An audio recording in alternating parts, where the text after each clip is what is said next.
Deməli Kia Ceed 1.4 motordur, injektor işarəsi yanır.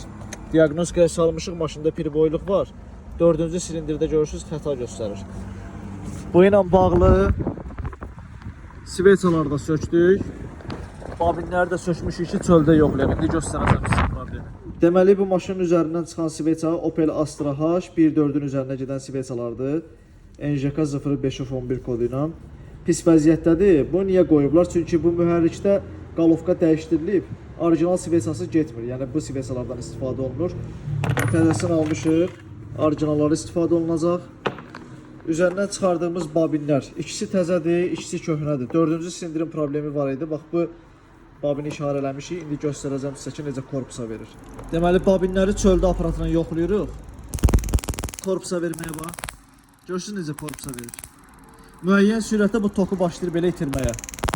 Ona görə də bu babin xarabdır. Deməli 4-ünü də yoxladıq. Bu 4-cü silindirə aid olan babin xarabdır.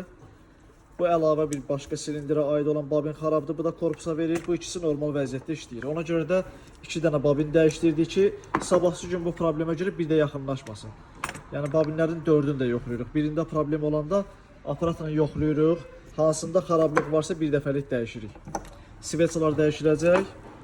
2 dənə də babin. Vəsə, maşın olacaq ideal vəziyyətdə. İşimizi yekunlaşdırdıq. Gördüyünüz kimi injektor işarəsi sönüb. Xətaları silmişik. Yəni qaz verək, yoxlayaq.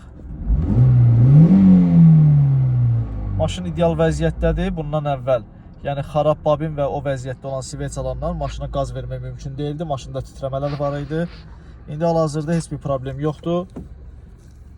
Maşın ideal vəziyyətdə müştəriyə təhvil verildi. Xeyirli olsun.